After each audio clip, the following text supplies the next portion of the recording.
Saludos amigos de 3030, qué bueno que están con nosotros, gracias por su amable y gentil sintonía de este domingo 14 de mayo, felicidades a todas las madres en Honduras.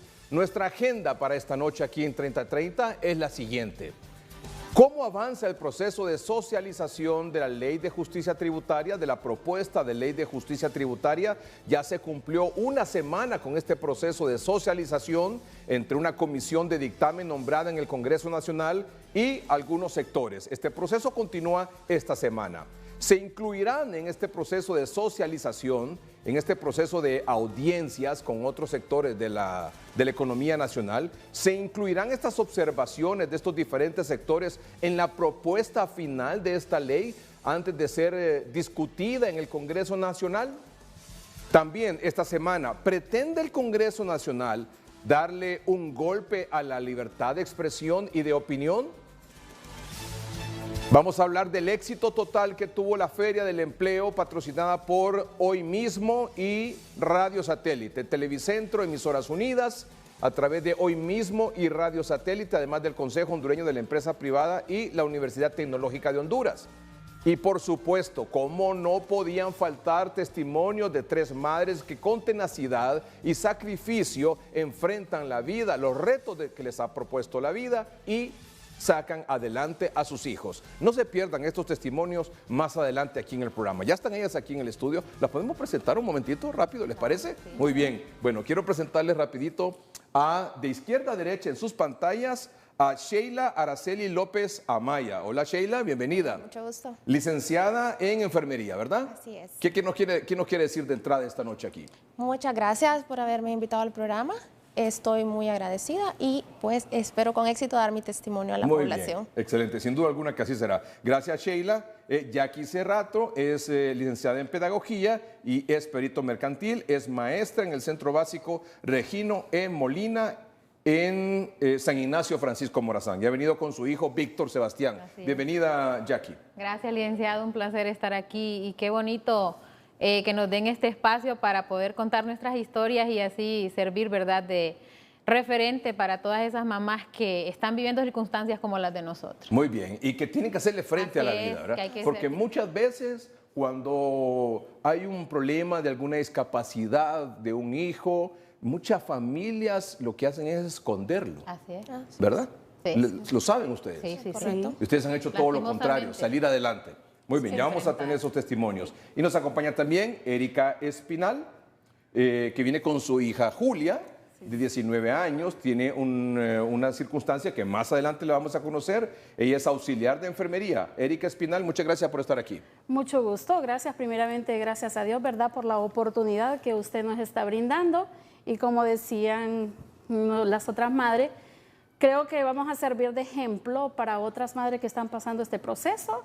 Y yo ya tengo algunos añitos y no me he rendido, ¿verdad? Muy bien. Estamos al pie de la bandera. Sí. Para atrás ni para agarrar impulsos. Así es. Y sin duda que van a ser tremendos testimonios y de mucha lección para miles de padres y madres con dificultades, con algunos problemas con sus hijos y que estoy seguro que van a aprender mucho esta noche.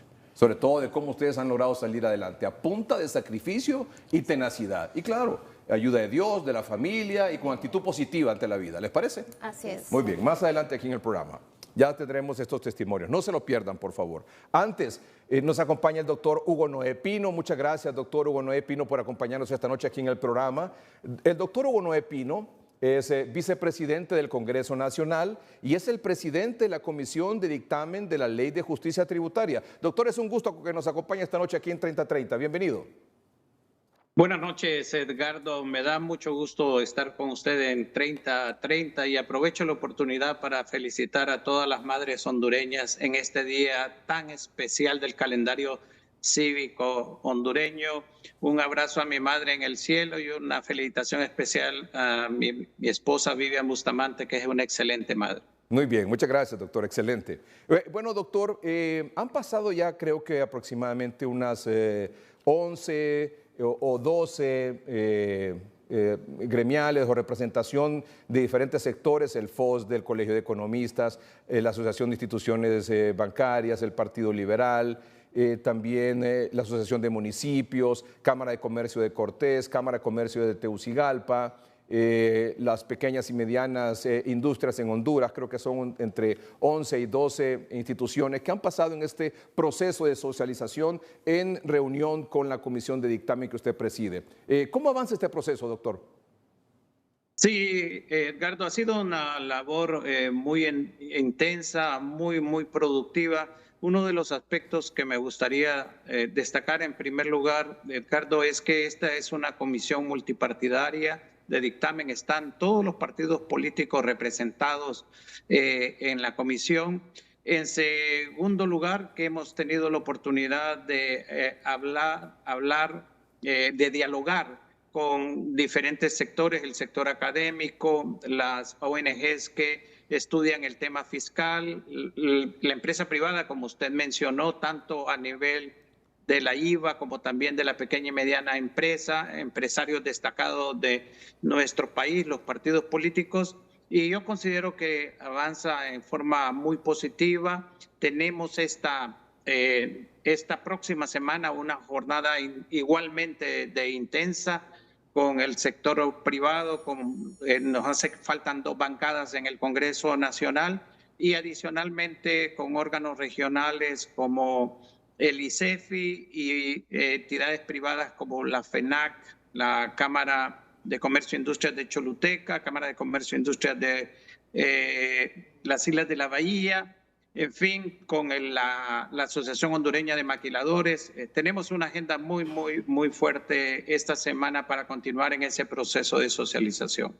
Doctor, luego de escuchar estos, creo que 11, 12 organizaciones esta semana que ha concluido, ¿considera usted que de lo que le han expuesto, de lo que le han presentado, de las propuestas, observaciones que le han hecho a esta propuesta de ley de justicia tributaria que envió el Poder Ejecutivo al Congreso Nacional, consideraría usted que se van a incluir algunas de estas observaciones, algunas de estas recomendaciones o propuestas que han llevado más de alguno de estos sectores?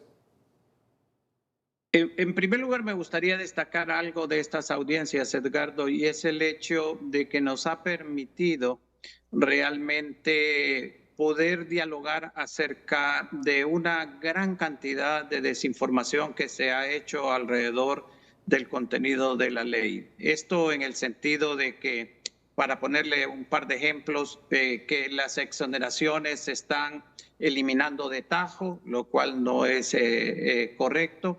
También de que van a haber despidos masivos.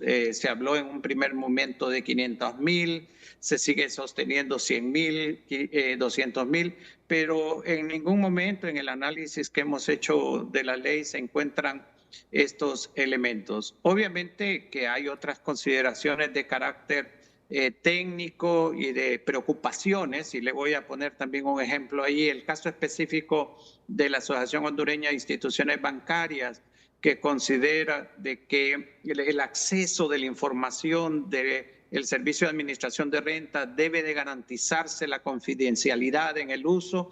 Ya antes de llegar al Congreso, el Ejecutivo había establecido que se hará en base a un protocolo de común acuerdo en el cual se garantice la confidencialidad de la información y que nadie pueda estar preocupado que se va a filtrar a nivel público información confidencial de los ahorrantes. Entonces estamos encontrando puntos de vista diferentes también, pero al mismo tiempo contestando concretamente a su pregunta, Edgardo, sí, obviamente se van a incorporar todos aquellos elementos que vengan a fortalecer la ley. Muy bien. Doctor, por ejemplo, usted decía, bueno, esto no está planteado para que se genere una cantidad de despidos de 100,000, 500,000 una vez que entre en vigencia. Pero por otro lado, también alguna preocupación que he escuchado del sector privado es que Honduras, luego de aprobarse esta ley tal y como está, como se envió del Ejecutivo al Congreso Nacional, podría ser el país menos competitivo versus otros países.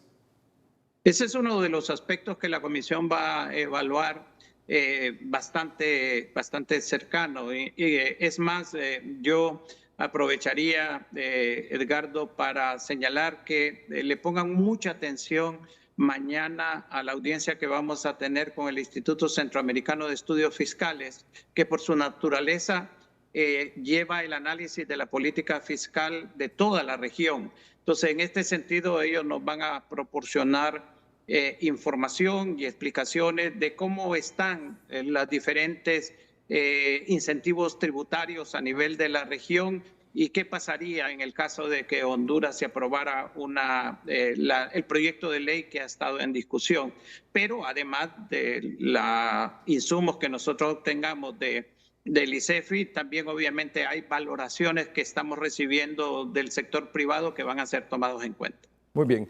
O sea, usted puede decir esta noche, doctor Hugo Noé Pino, que lo que se recibió, la propuesta de ley de justicia tributaria que se recibió, una vez que pasen por todas estas audiencias de esta semana que ha concluido, más esta que comienza hoy domingo, saldrá no solo con cosas nuevas, con adiciones, con alguna reforma, algunas inclusiones, pero que sobre todo será una propuesta de ley consensuada con todos estos sectores?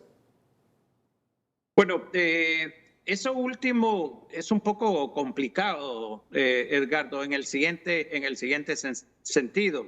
Hemos escuchado sectores que consideran que las exoneraciones son competencia desleal para ellos, como por ejemplo el caso de los distribuidores de gasolina, que han señalado que la exoneración del impuesto sobre ventas a generadores de energía eléctrica ha creado un mercado negro dentro del país que los afecta a ellos. Hemos escuchado a empresarios como la expresidenta de el COEP, la doctora Juliette Handal, y al empresario Miguel Sabla, que señalan que hay muchas empresas dentro del país que no tienen exoneraciones y que pagan sus impuestos y que por lo tanto hay que valorar estos elementos. Pero adicionalmente a eso, Edgardo, también el proyecto original, que fue el que se presentó a comienzos de marzo de este año, ya lleva al Congreso Nacional 13 modificaciones, producto de la socialización del Ejecutivo. Y le voy a mencionar más o menos algunos ejemplos. En el proyecto original, los dos nuevos regímenes que se están planteando llevaban incentivos tributarios por 5 años y que posteriormente se extendían otros 5 años. Ahora, en el proyecto que llegó al Congreso, está 10 años de inicio y una extensión de 10 años adicionales. En el proyecto original se prohibía o no se establecía que el capital hondureño podía formar parte de las zonas francas, que es uno de los dos regímenes nuevos que se establecen. En el proyecto actual sí ya se permite que el capital hondureño. En la parte del secreto bancario, que desde mi punto de vista se ha mal llamado secreto bancario porque no es nada más que el acceso de la autoridad tributaria a la información del sistema financiero, se estableció ya en el nuevo articulado que se presentó al Congreso, que se va a establecer en base a un protocolo que va a ser realmente consensuado con el sistema financiero. Entonces, ha habido modificaciones y obviamente que en este caso también es bastante probable, eso lo va a determinar la comisión de dictamen, que otras cosas se puedan modificar que ayuden a fortalecer la ley. Y recuerde que el último elemento está, la comisión de dictamen presenta su dictamen al Pleno, pero al final quien decide sobre la aprobación de la ley es el Pleno en general. Sí.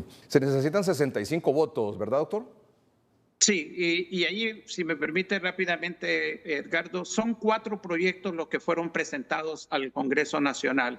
La Ley de Justicia Tributaria, una en donde Honduras fija una posición o se adhiere a un convenio internacional denominado MAC por sus siglas en inglés, de transparencia e intercambio fiscal, uno sobre el beneficiario final y el otro sobre reformas constitucionales. De estos, los 3 primeros requieren solamente 65 votos. Las reformas constitucionales sí requieren 86, o sea, mayoría calificada. ¿Los tienen los votos, doctor? Bueno, se ha estado trabajando, como se dice en béisbol, más bien hasta el último out del último inning, uno no sabe qué es lo que va a suceder, pero yo en lo personal soy optimista porque estas audiencias nos han permitido ir quitando, como desbrozando toda una cantidad de desinformación, y el caso de la Asociación Hondureña de Municipios, la Asociación de Municipios de Honduras, el día de ayer, por ejemplo, dio un respaldo muy fuerte a la aprobación de la ley en función de las explicaciones y el intercambio de más de 3 horas que tuvo con la comisión. ¿Cuándo esperan presentar el dictamen, esta comisión, para que sea discutido en el Congreso Nacional por los diputados? Bueno, va a depender en primer lugar de la dinámica de las audiencias de esta semana, y al finalizar la semana la comisión va a reunirse, valorar los diferentes aspectos, y de la discusión interna se va a determinar si estamos ya en capacidad de presentarla al Pleno o necesitamos un poco de tiempo más. Muy bien. Doctor, muchas gracias por acompañarnos esta noche. Muy amable. A la orden, Edgardo, que esté bien. Gracias, igualmente. El doctor Hugo Noé Pino es el vicepresidente del Congreso Nacional. Vamos a un corte comercial en el noticiero, en el programa, pero cuando regresemos, en el desarrollo de nuestra agenda, rápidamente vamos a conversar con el jefe de la bancada del Partido Nacional, el abogado Tomás Zambrano. Hay un par de cositas ahí importantes. Lo primero, si se pretendió o se pretende dar un golpe a la libertad de expresión y la libertad de opinión en el país. Ojo con eso. Ojo con eso, ya volvemos. Don Tomás Zambrano es el jefe de la bancada del Partido Nacional en el Congreso Nacional. Abogado, buenas noches. Gracias por acompañarnos desde Nacaome Valle. Muy buenas noches, Edgardo. Desde aquí, desde Nacaome, terminando varias actividades, llegando de Aramecina, y saludar a todo el pueblo hondureño que sé que está en cadena, sintonía, a través de este programa 3030, y sobre todo queriendo conocer y saber qué es lo que está pasando en el Congreso y cuál es el desarrollo de estos temas de interés nacional y de preocupación, Edgardo, que hay en muchos sectores de la población preocupados, temerosos, con miedo y asustados de ver el rumbo que le está dando este gobierno lleno de odio radical y sin querer escuchar a los que pensamos diferente a libre. La bancada del Partido Nacional tiene cita con esta comisión de dictamen de la Ley de Justicia Tributaria. Tiene audiencia el próximo martes, pasado mañana martes, de 2 a 4 de la tarde. Se reúne la bancada del Partido Nacional, usted estará ahí seguramente, en esta reunión con la Comisión de Dictamen de la Ley de Justicia Tributaria. ¿Qué es lo que la bancada del Partido Nacional le va a ir a decir a esa Comisión de Dictamen? Bueno, Edgardo, esta ley de injusticia tributaria, una ley que va a ocasionar pérdida de empleo masivo, una ley que estaría golpeando a los sectores productivos y a los sectores que generan empleo. Y es lastimoso escuchar desde el gobierno, desde la investidura de la presidencia de la República, estar en este tema de división de clases, con un discurso de dividir a los que generan empleo, a los ricos, con los pobres, que son la mayoría, por estos discursos ideológicos de odio. Y eso hay que tener cuidado, y eso es lo que nos preocupa, que por estos temas ideológicos van a perjudicar al pueblo hondureño, porque la ley como ha estado redactada es un modelo calcado de una ley que implementaron en Ecuador, y me imagino que Correa, las veces que ha venido al país, es para asesorarlos en estos temas. Y conociendo a Libre, Edgardo, conociendo cómo trabaja Libre bajo las instrucciones desde el presidente Zelaya, que es el hombre que manda en este país, no van a aceptar recomendaciones, no van a aceptar sugerencias, no van a aceptar cambios, y tienen instrucciones, estoy casi claro, de que tienen que aprobar la ley, los títeres de la directiva ilegal, tal y como se las enviaron. Y este tema de socialización únicamente es para votar una instancia, pero ellos ya están planificando querer aprobar esta ley. Estamos hablando de entre el 20 de mayo a finales de mayo, porque hemos escuchado entre pasillos que es una ley que quieren llevar a China, la visita que estaría haciendo oficialmente Honduras hacia China. Hay varias preocupaciones y aquí es un espacio importante para desmentir. Han hablado del tema de las exoneraciones, de que han abusado y que se ocupa una nueva ley para revisar, y aquí lo tengo que decir, eso es falso. Con las leyes actuales en el país, se pueden revisar todas esas empresas que tienen beneficios de exoneraciones o incentivos fiscales. Y el que ha abusado, el que la ha utilizado mal, que se la cancelen. Y si tiene responsabilidad civil o penal, pues que le deduzcan la responsabilidad, porque es mentira que se ocupe una nueva ley para poderla revisar. Y hay un antecedente, 2020-2021, se revisaron las exoneraciones y se le suspendieron casi a 300 empresas. Actualmente creo que andan por las 2.400, 2.500 empresas que están con este beneficio. Primero que la revisen, que no utilicen esta nueva ley como espuma o como pantalla de humo para decir que se ocupa una nueva ley para revisar, que la revisen y el que ha abusado que la quiten, Ricardo. Aquí no estamos defendiendo al que ha abusado, Claro. ni al empresario que la ha utilizado de una manera incorrecta. Perdón, esta semana usted usted está ahí en Nacaome, Valle, usted es diputado por Valle, pero se realizó una marcha en Choluteca en contra de esta ley de justicia tributaria,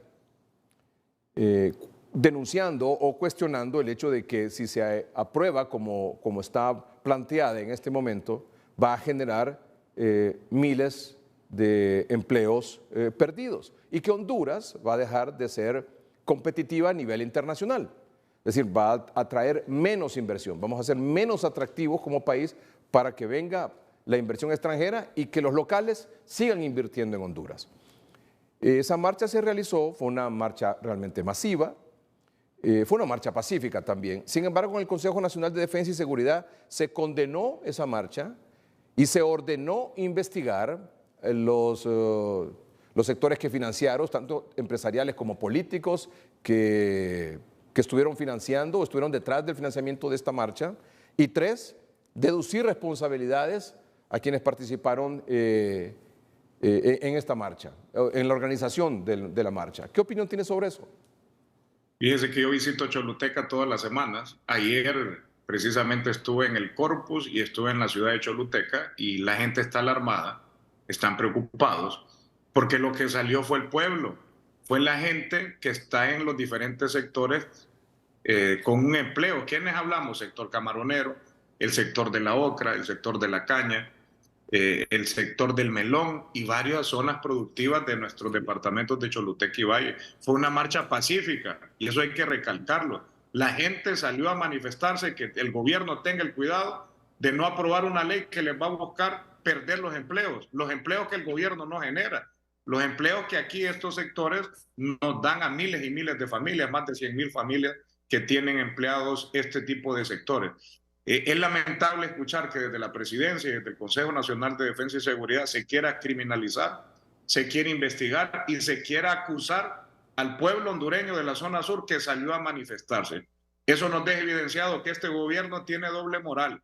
¿Por qué no se manifestaron durante estas últimas semanas que estuvieron tomados centros de salud por los colectivos afines al gobierno, simpatizantes de Libre, que ahí sí perjudicaron a la gente?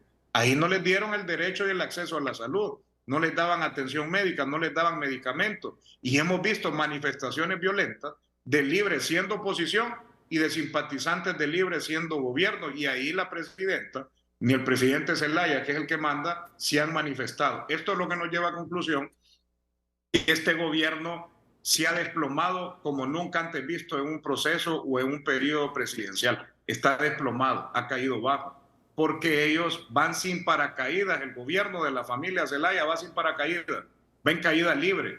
Y la gente en la zona sur sí está preocupada por este tema, por ese tipo de amenazas. Esperamos y esperar que la policía, la Secretaría de Seguridad, los cuerpos de investigación no se presten a este tipo de órdenes dictatoriales, porque solo una dictadura puede criminalizar una manifestación pacífica como la que sucedió aquí en Choluteca. ¿Y sabe qué es lo que decía aquí en Choluteca la gente ayer que anduve?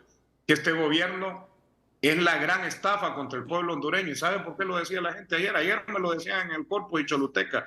Porque la gente, bajo el engaño, mentiras y discursos de odio, gente de todos los partidos nacionalistas, liberales, de Narral, independientes, votaron por la presidenta Xiomara. Ese fue el mandato 1.7. Pero es la gran estafa porque el que está gobernando, dice la gente aquí en el sur, es el presidente Zelaya. Este gobierno se ha convertido en una gran estafa para el pueblo hondureño. Yo creo que es el momento del diálogo, Edgardo. Aquí la presidenta tiene que hablarle un diálogo a todos los sectores que pensamos distintos, políticos, gremiales, productivos, empresariales, porque solo dialogando, solo sentándonos en una mesa, solo escuchándonos, solo siendo tolerantes y poder construir las decisiones entre todos, es que vamos a sacar adelante este país. El jueves, amanecer, luego el viernes pasado, se intentó dar un zarpazo a la libertad de prensa y a la libertad de opinión. ¿Sí o no? Ahí en el Congreso. Claro, y quedó ratificado. Usted puede ver la agenda del Poder Legislativo que buscaban derogar un decreto con número 93-2021. ¿Qué es ese decreto? Porque la gente no entiende de números. Fue una reforma que hicimos el año 2021, solicitada, Edgardo, por ustedes como medios de comunicación, como periodistas, colegios de periodistas, comunicadores, sectores privados, gente que trabaja en el exterior, porque se hicieron reformas en diferentes temas. Uno era una preocupación de todo el sector periodístico que se había establecido en el Código Penal nuevo, los delitos a través de los medios de comunicación en el artículo 28 del Código Penal. Eso se derogó en el decreto 93-2021.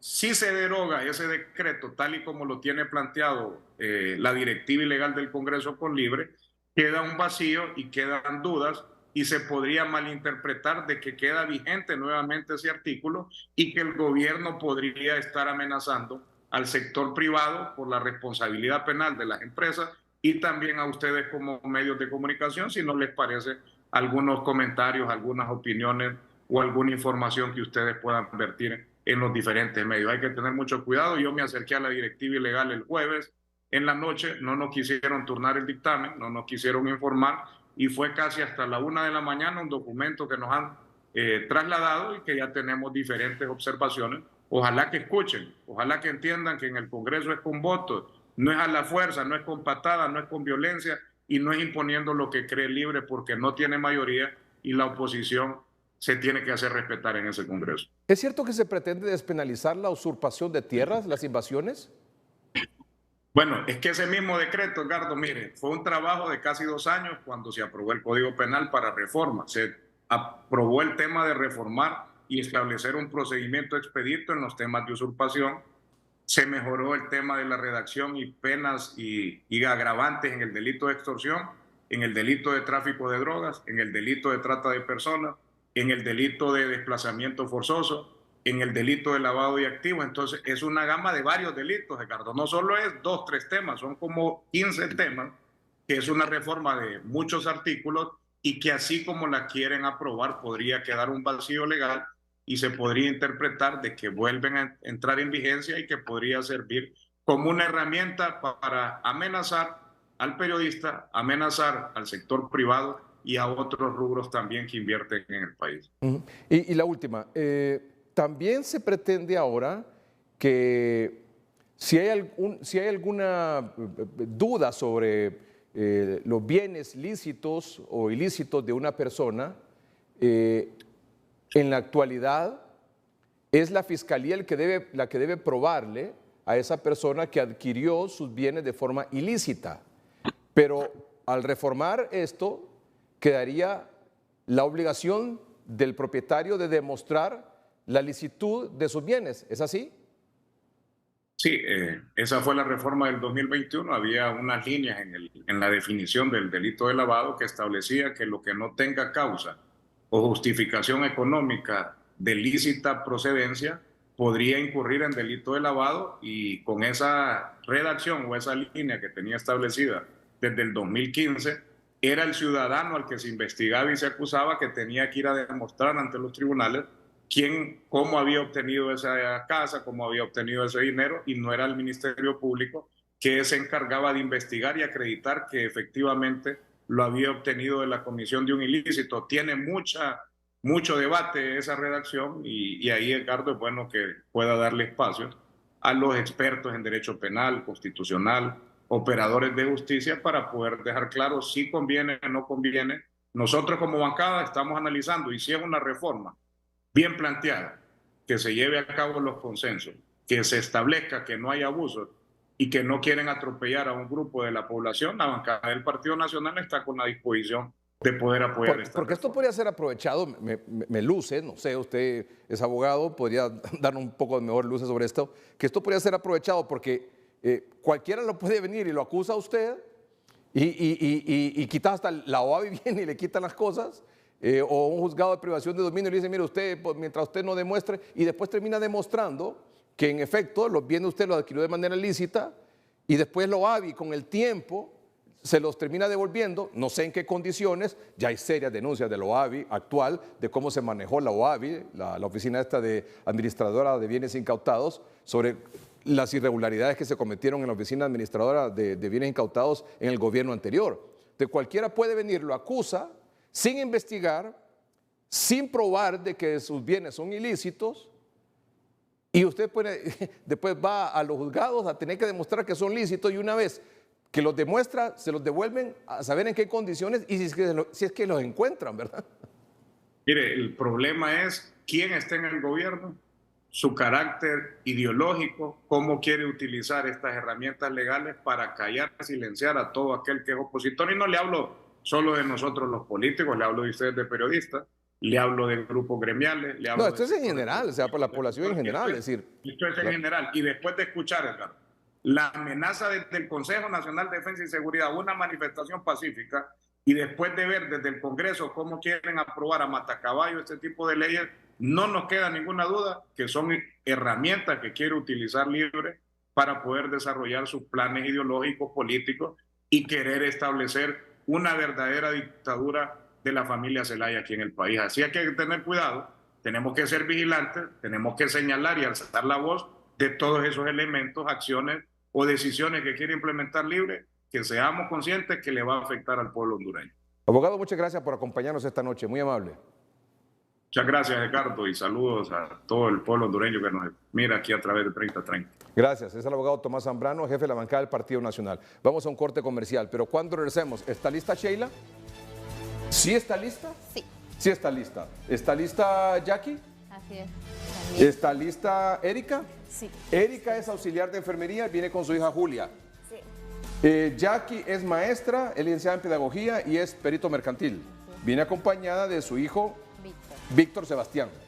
Y Sheila Araceli López Amaya es madre de dos mellizas, Es correcto.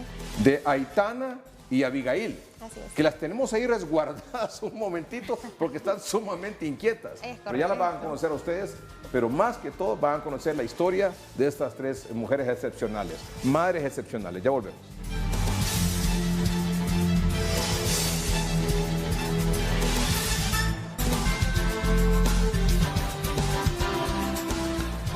Muy bien, aquí estamos con Sheila Araceli López Amaya y sus dos mellizas. Es correcto, tremendísimas. Preséntelas, por favor. Ok, a este extremo tengo a Aitana Samira y acá a Abigail Paulet. Muy bien. Está con Aitana Samira y Abigail Paulet. Es correcto. Tienen 2 años y medio. 2 años y medio. Usted tiene 33 años de edad. Así es. Usted es licenciada en enfermería. Sí. Usted trabaja en el tórax. Actualmente trabajo en el tórax. ¿Y usted trabajaba en el tórax durante la pandemia? Así es, yo terminé mi servicio social en abril del 2019, cuando recién comenzaba la pandemia. ¿Y usted estaba embarazada de estas mellizas cuando trabajaba en el tórax? Así es, a mí me llamaron después de haber terminado mi social porque empezaba lo de la pandemia y muchas personas tenían miedo en ese entonces de laborar. Me llamaron, yo expuse mi condición de embarazada y así me aceptaron. Así me aceptaron. O sea, usted no le llevó miedo al llamado. No, no le llevé miedo. Le di toda mi confianza a Dios y ahí necesitaba mucho el trabajo. Necesitaba el trabajo. Es correcto. ¿Y usted estaba en las salas COVID? Exactamente, entré directamente para el área COVID, aperturando COVID-9 en el tórax en ese entonces, que fue el primer hospital en recibir pacientes COVID. Posteriormente pasé a la sala de UCI COVID, denominada COVID-7 en el tórax, donde me encontré con pacientes totalmente graves, una UCI, donde vi la pandemia en su mejor apogeo. ¿Y usted está por acuerdo o por contrato? Actualmente por contrato denominado Fondo BID a través de GESalud, que ahora pertenece Fondo BID a lo que es la Secretaría de Salud. Y obviamente usted quiere su acuerdo. Exactamente, estuve en toda la pandemia, la viví de cerca, licenciado, y sí, créame que sufrí durante la pandemia. Usted cuando estaba trabajando ahí embarazada en las salas COVID, en el tórax, ¿usted se contagió de COVID? Es correcto, yo me contagié de COVID. El proceso fue difícil. Primeramente enfermó mi papá. Mi papá enfermó de un accidente cerebrovascular. Posterior a ello lo internamos en el seguro. Yo me encontraba laborando en el tórax, me trasladaba al seguro, entré en este ajetreo, por así decirlo, cuando de pronto, licenciado, comencé con síntomas COVID. Fiebre alta por 6 días. Decidí acudir a un triaje porque a mí me daba una alta sospecha. Me dijeron que era dengue. Pero en ese trayecto yo rompí fuente, mis bebés son prematuras. Yo entré a la cesárea, licenciado, con 40 de temperatura. Créame que no sé cómo salí yo de ahí. De ahí viene el caso de ellas, 32 semanas. Así nacieron ellas, posterior al parto. Están mellizas, ¿verdad? Mellizas. O sea, ¿cuánto tenían? 32 semanas. 32 semanas. Así es, licenciado. Posterior al ¿Y los parto. normales? Por lo menos 38, mínimo, para ellas que eran gemelas, Sí. que tenía en diferentes bolsas y que de antemano sabía que no iba a poder tenerlas normal. Posterior a la cesárea de emergencia. ¿En algún momento se temió por su vida o la vida de las niñas? Siempre, porque tuve el riesgo de perderlas. Entré a esta cesárea, como le digo, con 40 de temperatura. Había roto fuente el viernes al mediodía. Ellas nacieron un sábado a las 5:55 en un estado muy delicado, muy delicado. Posterior al parto, licenciado, yo entré en UCI COVID de un solo. Yo salí del parto y de un solo a UCI COVID. Me compliqué de una manera exagerada. Saturaba 86 en un flujo de 100, flujo lo que llamamos nosotros la cantidad de oxígeno que yo tenía. Sí. Y aún así no mejoraba. No mejoraba. Y en medio de esa circunstancia, ¿su papá estaba en el Seguro Social o ya había salido? Mi papá continúa en el Seguro Social. Y su papá tenía un accidente cerebrovascular. Es correcto. Salió de la crisis del accidente cerebrovascular, nos lo iban a dar de alta, pero se contagió de COVID. ¿Allá en el seguro? En el seguro. ¿Y se quedó en el seguro Se por quedó COVID? interno por COVID. Ya no era por el accidente cerebrovascular, era por COVID. Cuando yo... O sea, él entró por el accidente cerebrovascular y ahí se contagió de COVID. Es correcto, en el seguro. Ahí se contagió. ¿Y salió él de ahí? No, lamentablemente él falleció. Mientras yo cursaba mi recuperación en el hospital escuela, en el área del Domo, ya había salido de la UCI, un 25 de diciembre él falleció. Cuando a mí me dieron la noticia, licenciado, yo retrocedí en mi tratamiento. La parte más difícil que yo pude vivir, sentir que lo había perdido. A su vez, estaba interna mi mamá conmigo en el Domo, también con COVID. Estábamos juntas, internas. Y es doloroso, licenciado, ver esa noticia y no poder ir a su velatorio, no poder ir a su entierro porque no había velatorio. Sí. Y no poder estar con mi familia, con mis hermanas, que ellas estaban solas en este trayecto. Pero no solo perdió a su padre por COVID, en medio de que usted había dado a luz a sus niñas de forma prematura, tenían 32 semanas. Es correcto. Sino que también ellas nacieron. Así es. Lograron recuperarse las Estuvieron niñas, en incubadora. usted también. Gracias a Dios. Y luego murió su esposo. Murió mi esposo a los 6 meses, mis niñas quedaron de 6 meses. Él laboraba, nuestra condición era delicada, ellas fueron prematuras, las cangurié, no pude darles lactancia materna, que era lo que me hubiese gustado, siempre estuvieron con fórmula, entonces el gasto en nosotros siempre fue eminente. Y él pues salía a trabajar. ¿De qué trabajaba él? Él era técnico en reparación de celulares. Técnico en reparación de celulares. Y él salía a trabajar, atendía a gente, o sea, estaba en ese ambiente. ¿Él en algún momento se contagió? Él se contagió en su trabajo. ¿En su trabajo? Sí, él se contagió en su trabajo. Yo vi los primeros síntomas en él, pero él como un padre abnegado, responsable, me decía, no, estoy bien. Con alta fiebre se iba a trabajar, hasta que de repente desaturó, o sea, su saturación bajó y yo salí corriendo. Cabe mencionar, licenciado, que en ese entonces eran los cupos bien limitados en los hospitales. No había acceso, los trajes estaban llenos. Y A pesar de que usted estaba en primera fila, ¿no podía conseguirle un cupo a él? Sí, lo logré. La doctora Maradiaga, que fue la directora del tórax en ese entonces, me acudí a ella angustiada. Yo, directora, tengo este problema, y ella me dijo, ahorita vamos a ver qué hacemos. Ella me ayudó mucho en esa parte. ¿Su esposo entró? Entró a COVID-5, incluso recibió la primera dosis de tratamiento que se le llamaba tocilizumab, que era para la desinflamación de los pulmones, y yo estaba contenta.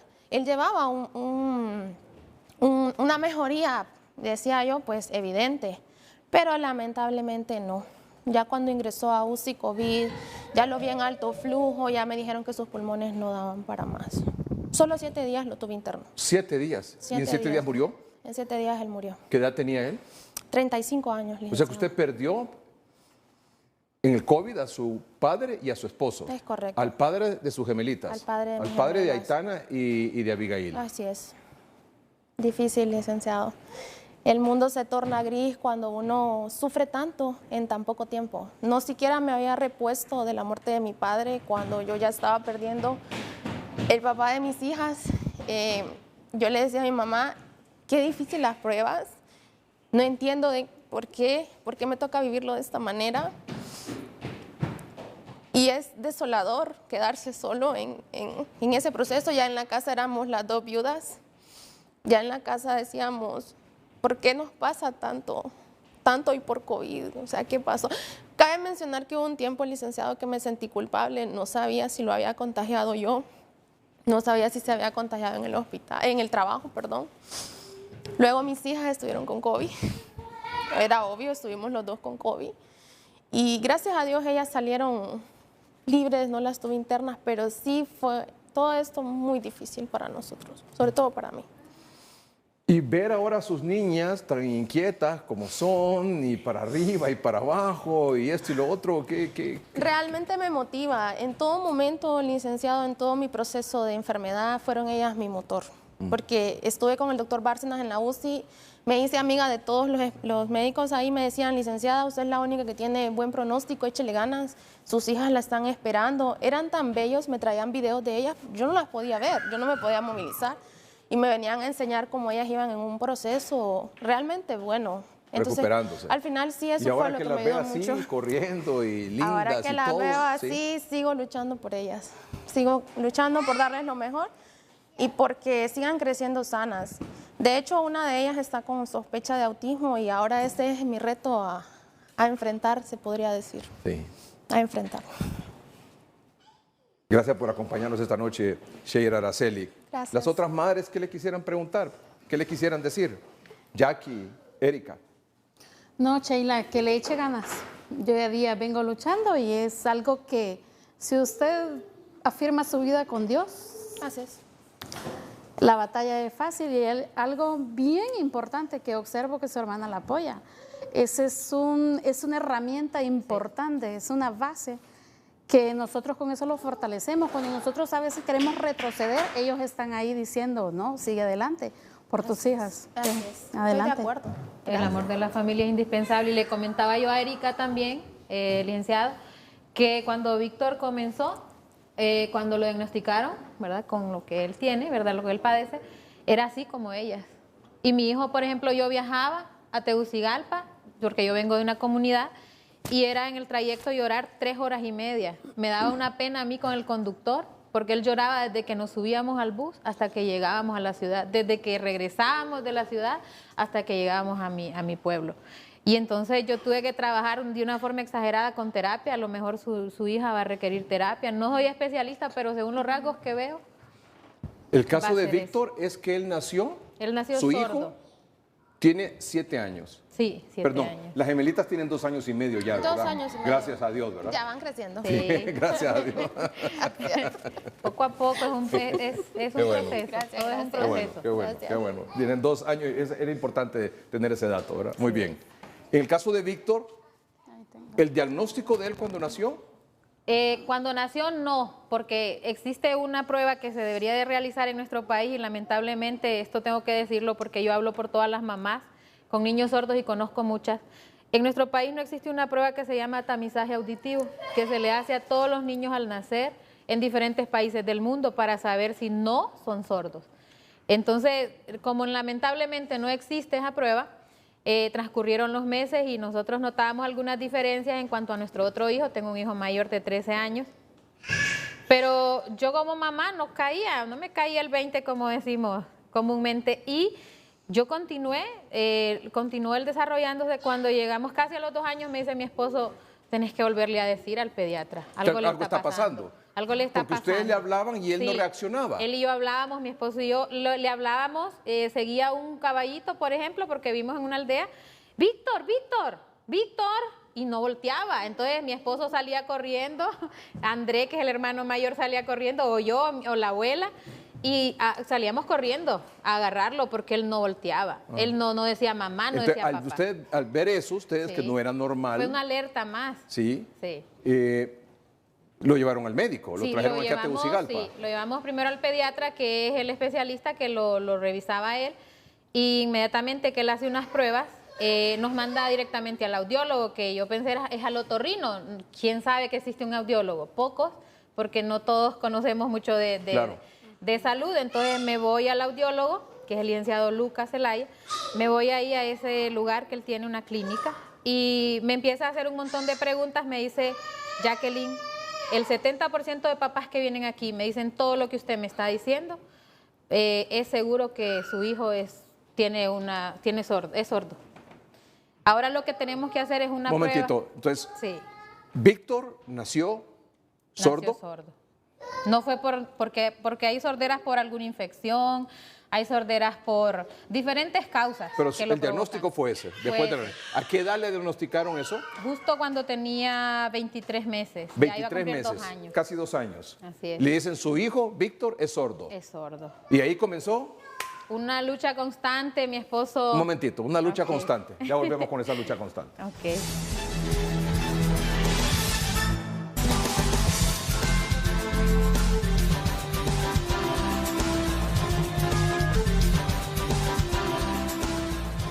Jackie Cerrato tiene un niño de 13 años. Sí, Y luego está Víctor Sebastián, quien a los 2 meses, a los casi 2 años. 2 años, perdón, le diagnosticaron. Hipoacusia severa se llama él, que es sordera. ¿Cómo le cayó esa noticia? Yo en ese momento me quebré. Recuerdo que lo primero que hice fue llamar a mi esposo. Él estaba trabajando, él trabaja con ganado, y igual los dos no pudimos hablar. Nos quedamos, yo en Tegucigalpa, él en la casa, ¿verdad? Cada uno viviendo ese dolor. Yo tuve que quedarme por diferentes cosas que había que hacer con él, estudios y demás. Sí. Y luego le dijeron que había una opción Había, de unos sí. auditivos. Los auxiliares Los auditivos, auxiliares que le dicen auditivos, ellos, sí. sí. Empezó en ese momento, mi esposo resolvió, gracias a Dios, muy caros, los audífonos son bastante caros, pero importantes. Él debía comenzar ya. ¿Cómo resolvieron, cómo lograron conseguir los recursos para comprar los aparatos? En ese momento, mi esposo tenía su ganado, tenía 2 vacas muy buenas, pobrecito, me acuerdo que no fue difícil para él porque él dijo, los bienes están para resolver los males. Inmediatamente ese mismo día vendió 2 ¿Repítame vacas. eso? Los bienes están para resolver los males, no te preocupes. Ese mismo día él vendió sus 2 vacas, que eran las mejores vacas que él tenía. Se deshizo de ellas y al siguiente día yo fui solo a recoger el dinero a mi pueblo, y de regreso volví con mi hijo para que él pudiera comenzar a usar ya sus audífonos. A un mes de estar ya con sus audífonos, mi hijo ya decía papá. Entonces creo que para él fue muy valioso, que no fue un gasto para mi esposo, sino una inversión, el ver que ya decía papá. ¿Y qué dijo primero, papá o mamá? Papá, no, fue papá. Fue papá. Pero no, o sea, yo quiero que nuestros amables televidentes sepan, o sea, que no es, que fue un proceso rápido que él pudiera escuchar. No. De hecho, él ya tiene 7 años. Ya tiene 7. Y continúa con la dificultad Así para es, escuchar bien. así es. ¿En los 2 oídos o solo en uno? Es en ambos oídos. En ambos.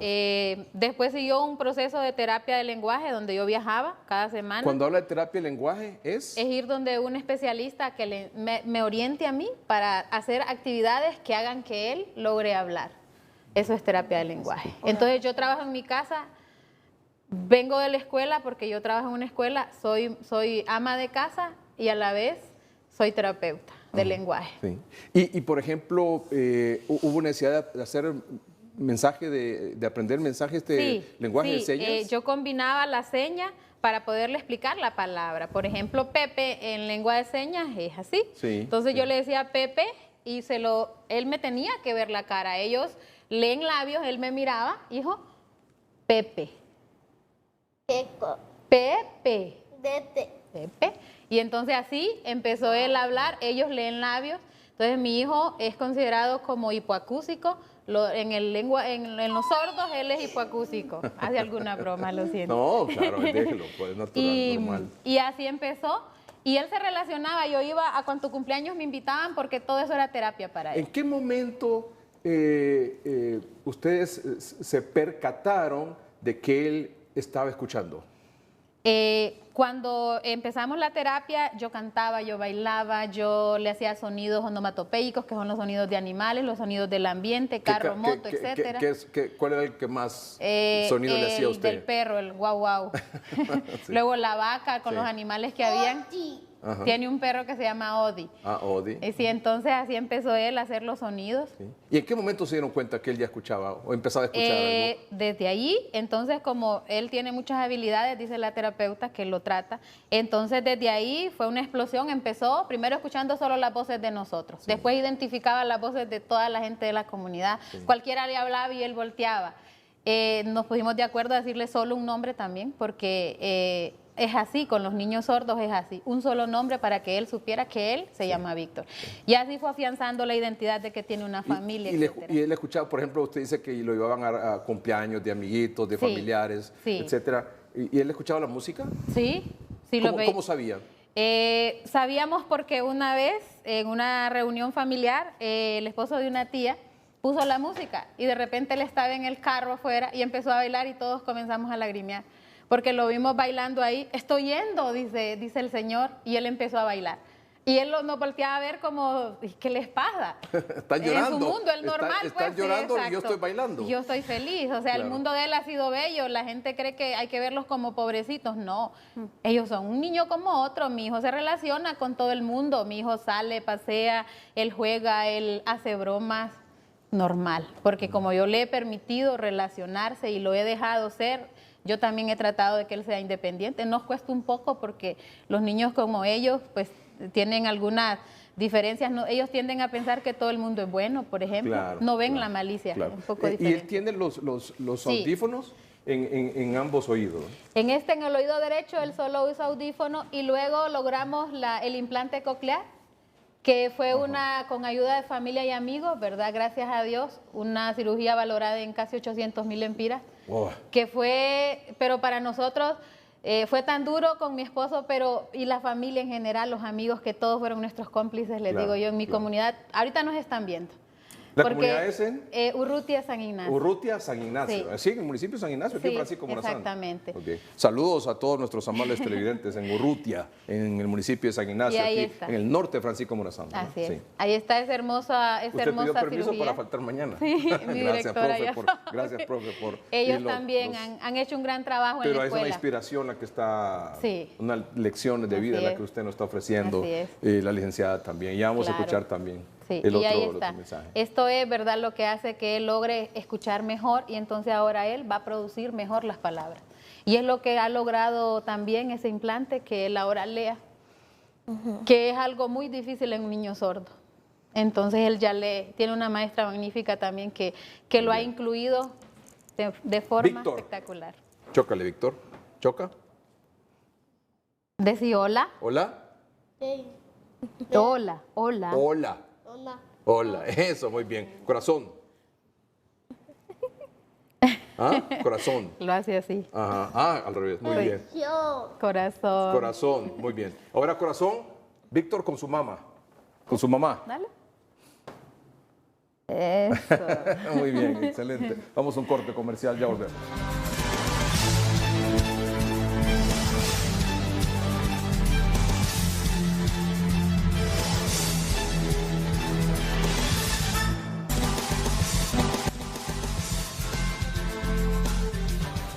La profesora Cerrato, es la profesora Jackie Cerrato, con su hijo Víctor. ¿Víctor va a una escuela normal? Sí. Por esa razón el implante, porque era la única escuela en mi comunidad, solo hay un centro básico en el que yo trabajo y él es alumno de la misma. No podía, necesitaba el implante por esa razón. ¿Y importante. qué tal los maestros, los compañeritos? Todo bien, entre compañeros se cuidan más bien. Hace un tiempo un compañerito le zafó su procesador, se llama. Entonces salió corriendo un compañerito y le dijo a la profe, era la hora de recreo, profe, le zafaron el aparato a Víctor. Y salió corriendo la maestra lo cuida. Ella sabe que hay ejercicios incluso que él no los puede realizar. Claro. ¿Y siempre usa gorra? No, en la escuela solo que lo traje como a él le gusta vestirse, pero en la escuela es así. Su look es este y luego esto es para que si se le zafa, como él está pequeño, que no se le caiga porque se puede dañar algo. Es como algo. un sujetador ahí. Exacto, un sujetador a la ropa, exactamente. Para ¿Y este aparato, me dijo, se llama?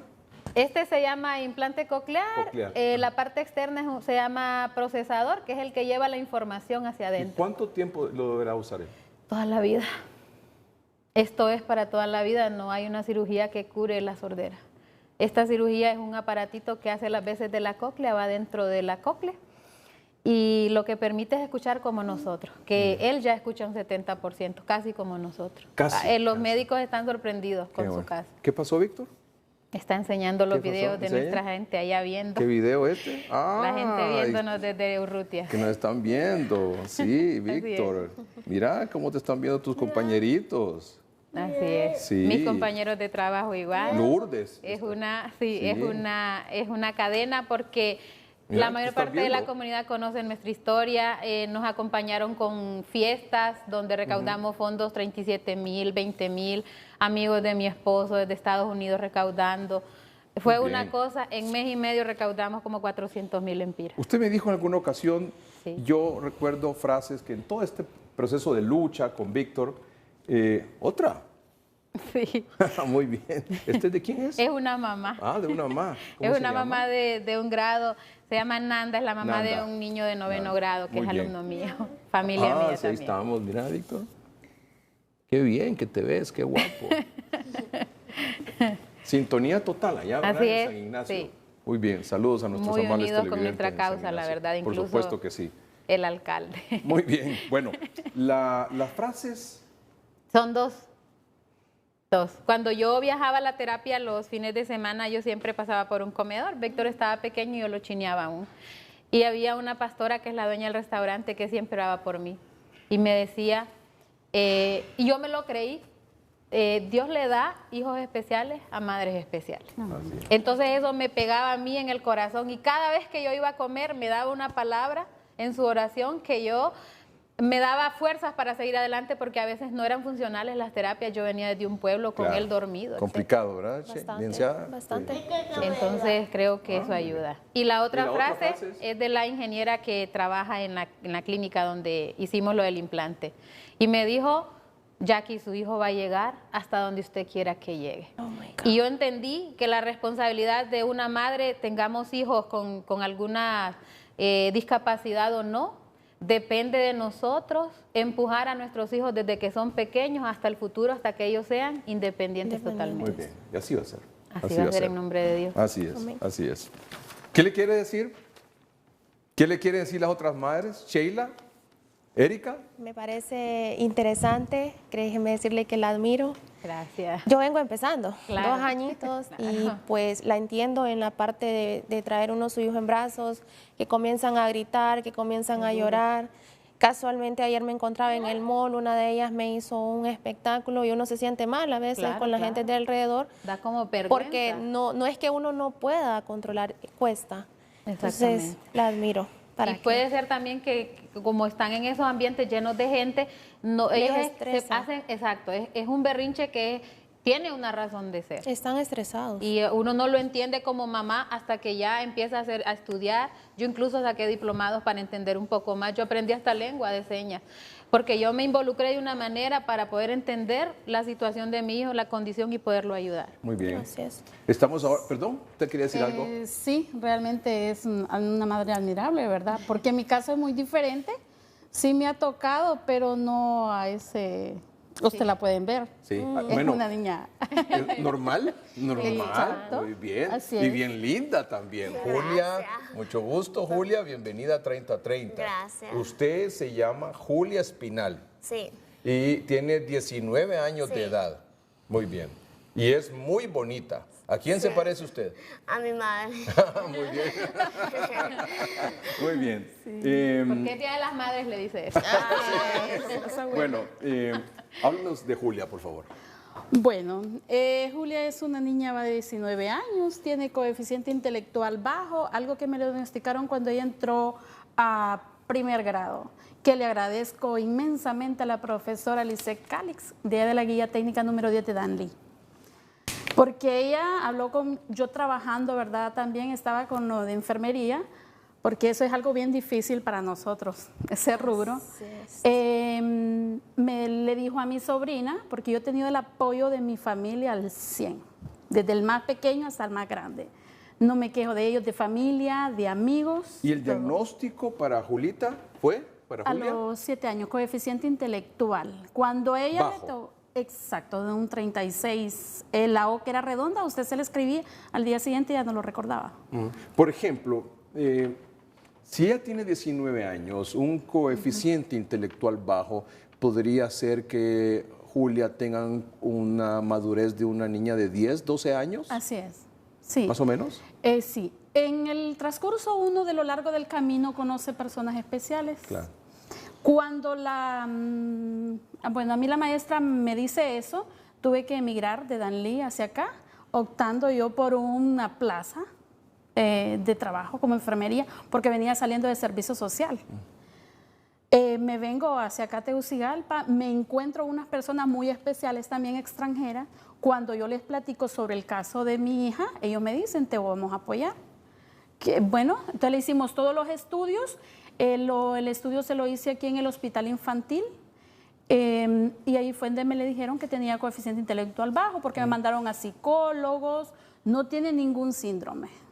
Y por ejemplo, ella está en qué Ella pasó un proceso Sí. en el Instituto Juana Leclerc, Juana que Leclerc. es una muy buena escuela con maestras muy capacitadas para atender niños con absolutamente. diferentes ¿Y ahorita capacidades en qué especiales. grado está? Está en octavo. Octavo grado. Sí. ¿Octavo es primaria todavía? Exacto. Sí, está en primaria. Sí, O sea, todavía es una forma parte niña, del Julia tercer tiene ciclo. 19 años, tiene un coeficiente intelectual, una madurez de una niña de 10, 12 años y está en octavo grado. Así es. Correcto. Muy bien. Pero su comportamiento es absolutamente Su normal. comportamiento ¿sí? es normal. Algo que también les escuchaba a las compañeras, que ellos no entienden, y siempre me lo ha dicho el neurólogo, el concepto de la maldad. Ellos son unos niños inocentes con Es una algo común dulzura. en todas las discapacidades. Sí, la mayoría. ellos tienen una dulzura en su corazón que todas las Sí. personas para ellos son buenas personas. Son buenas. Entonces uno siempre tiende a atenderlos como en una cajita de A cristal, a protegerlos. protegerlos. A sobreprotegerlos. Ajá, sobreprotegerlos.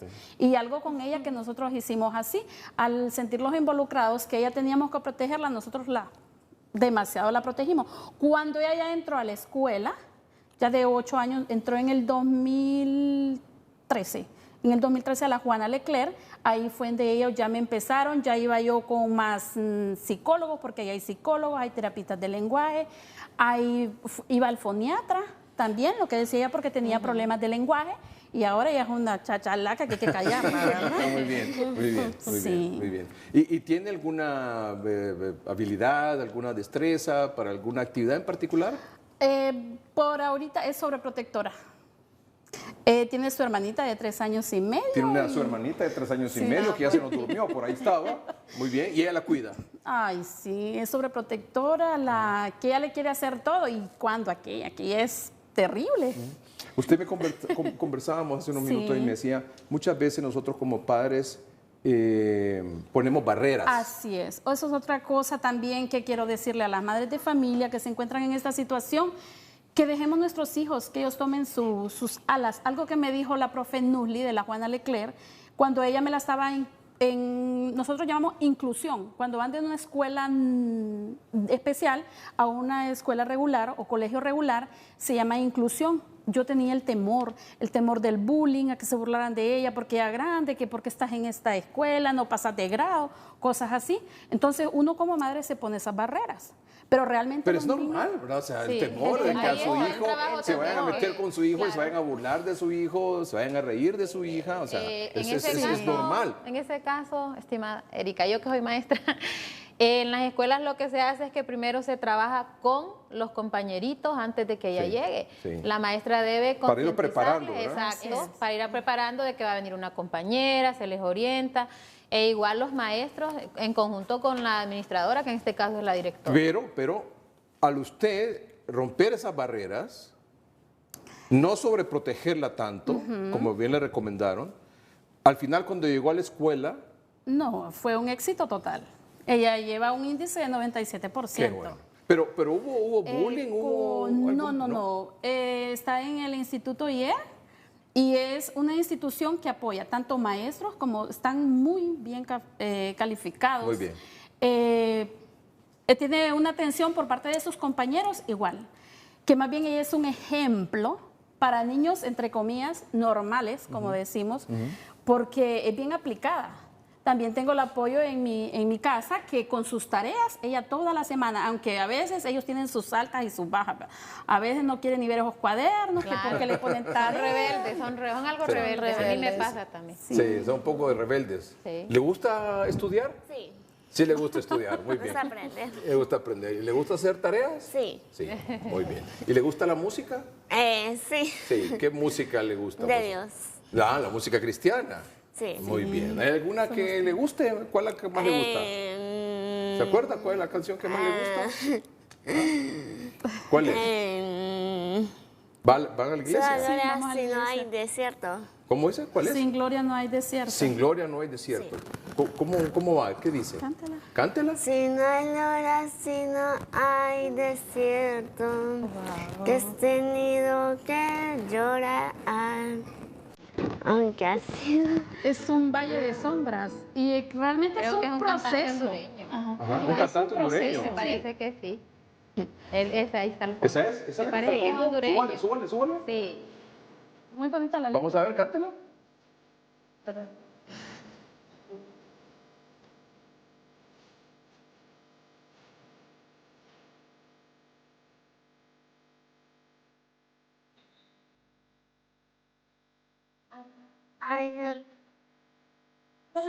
Está en la introducción, en la parte de... ¿O está en la introducción? Sí. ¿O es el karaoke? ¿O está el karaoke? No, póngamela mejor con el cantante. La voz de él para que no... Con la voz de él para que se anime. Sí, para animarla más. Sí, por rato ya se lo que fue.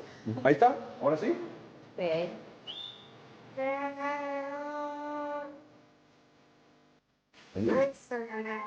Ha visto sufrir muchas veces.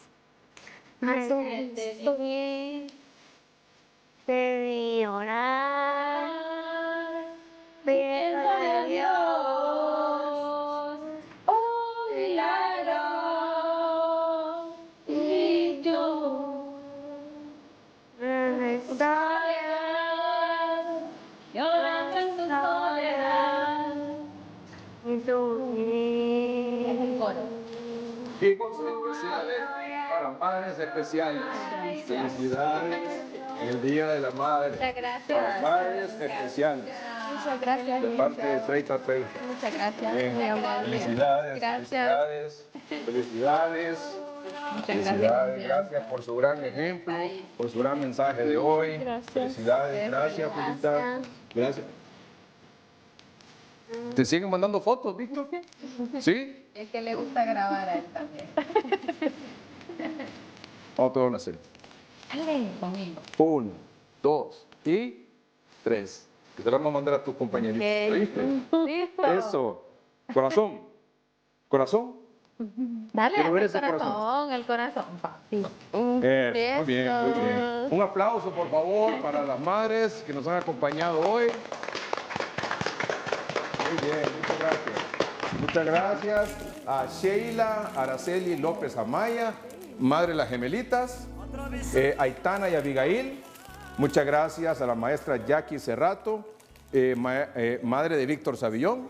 Y muchas gracias también a la auxiliar de enfermería, Erika Espinal, madre de Julia Espinal. Es una niña de 19 años que nos ha cantado tan bonito esa canción que se llama El Valle de las Lágrimas. El Valle de las Lágrimas.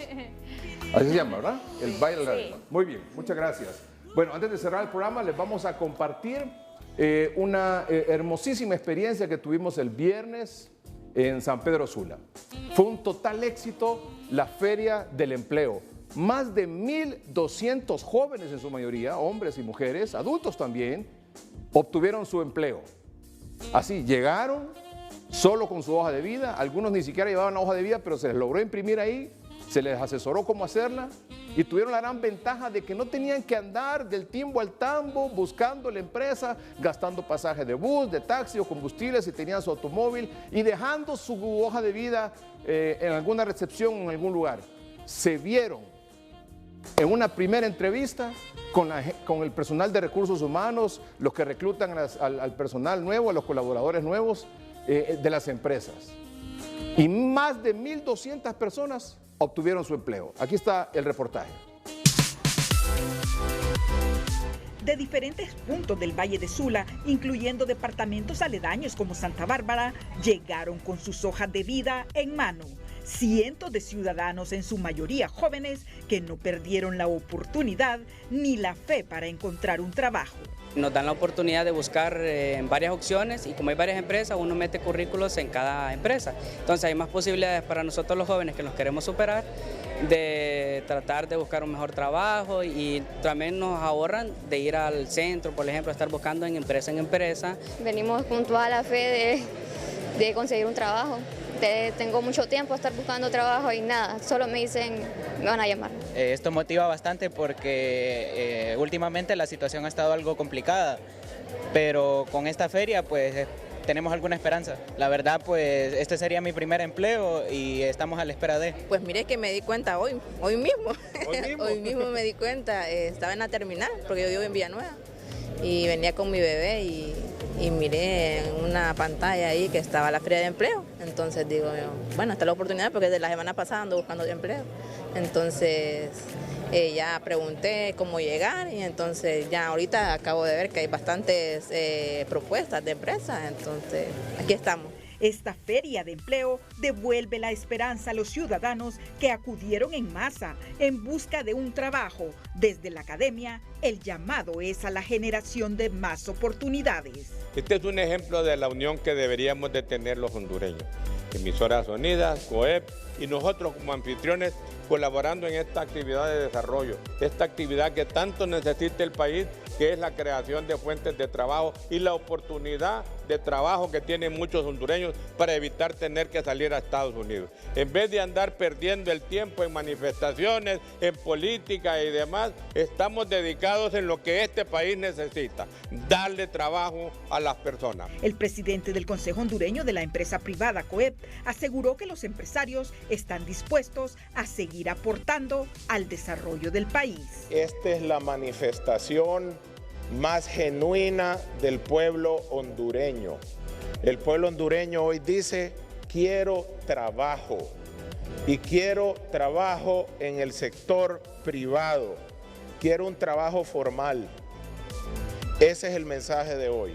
Estamos aquí para ofrecerle oportunidades a todas estas personas. Hay personas aquí que han viajado desde las 2 de la mañana para estar aquí y agradecer a las más de 60 empresas que se hicieron presentes hoy aquí para entrevistar a todos los ciudadanos y ofrecer oportunidades de trabajo.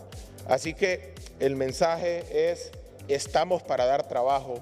Por favor, déjennos trabajar. La gran feria de empleo será una actividad que se realizará en diferentes ciudades del país porque Honduras necesita del apoyo de todos. Vamos a estar haciendo este tipo de actividades no solo aquí en el norte del país, en San Pedro Sula, sino que en diferentes ciudades del país, porque aquí queda evidenciado una vez más que uno de los principales, sino que el principal problema en Honduras es el desempleo. Y la cantidad de personas que están aquí, jóvenes, hombres, damas, jóvenes, adultos mayores, adultos de diferentes edades. He visto entrar aquí a este precioso auditorio, por cierto, don Roger, muchas gracias.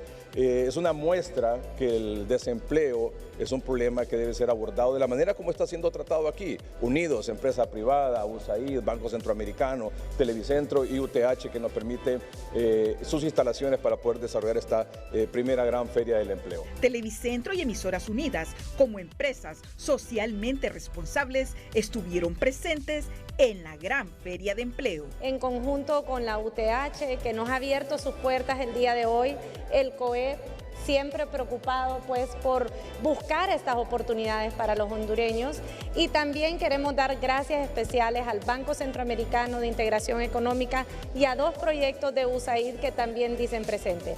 Esta es una muestra de que instituciones unidas podemos hacer grandes cosas por Honduras.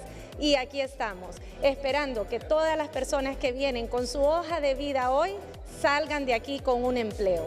El alcalde de San Pedro Sula también se sumó al esfuerzo realizado para dar respuesta a un clamor de la población. Apoyando esta feria de empleo, consideramos que es una brillante iniciativa y esto es lo que denota la ciudad de San Pedro Sula, necesidad de empleos.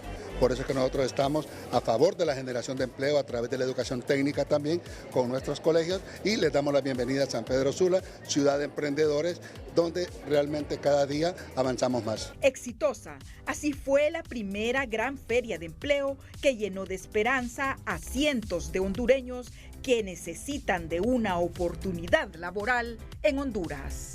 Para Noticieros Hoy Mismo, Elvira Espinal. Bueno, llegamos al final del programa. Muchas gracias por su atención. En nombre de estas 3 maravillosas madres, de Víctor y de Julia, les agradecemos el favor de su atención. Buenas noches y que estén bien. Buenas noches. Buenas noches, gracias.